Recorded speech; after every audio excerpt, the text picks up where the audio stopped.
কেমন আছেন? আশা করব ভালো আছেন। ব্র্যান্ডিং নিয়ে আমাদের ক্রমাগত আলোচনা চলছে।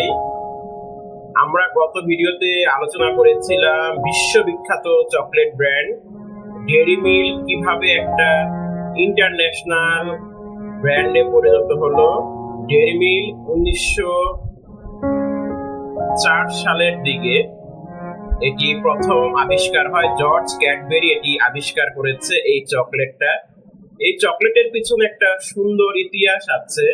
কি ইতিহাস? যে আসলে এই চকলেটটা তিনি যখন বের করেন তিনি একটা জিনিস চিন্তা করেছিলেন, সেটি হচ্ছে তিনি যেই ক্যাডবেরি চকলেটটা বের করবে এই চকলেটটাতে অত্যাধিক পরিমাণ দুধ থাকবে এবং ফ্লেভারটা একটু অন্যরকম হবে। সেই চিন্তা থেকেই তৈরি হয়েছিল এই বিশ্ববিখ্যাত ব্র্যান্ড ক্যাডবেরি।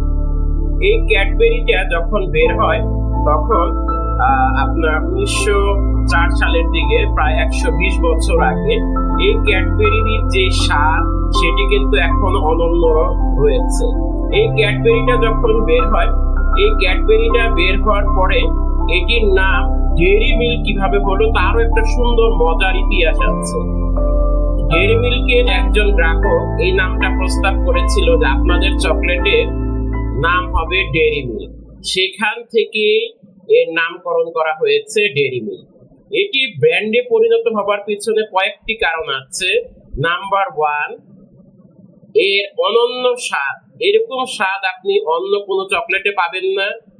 দ্বিতীয় নাম্বার হচ্ছে এটি কিন্তু এখন ওয়ার্ল্ড ওয়াইড পাওয়া যাচ্ছে, অর্থাৎ এর বাজার এখন কয়েক বিলিয়ন ডলার। তাহলে একটা জিনিস ক্লিয়ার যে চকলেটের বাজার কয়েক বিলিয়ন ডলার। তার পেছনে যিনি ফাউন্ডার থাকে তার যথাসাধ্য চেষ্টা এবং পরিশ্রমী তাকে এতদূর নিয়ে এসেছে।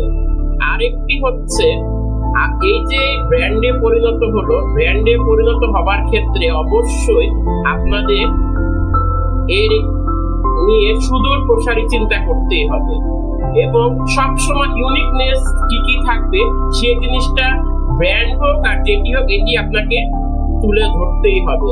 যত ইউনিক নিয়ে আসবেন যেন হাজার প্রোডাক্টের মধ্যে আপনার প্রোডাক্টটা খুব সহজেই চেনা যায়, তাহলেই সেটি একটি ব্র্যান্ডে পরিণত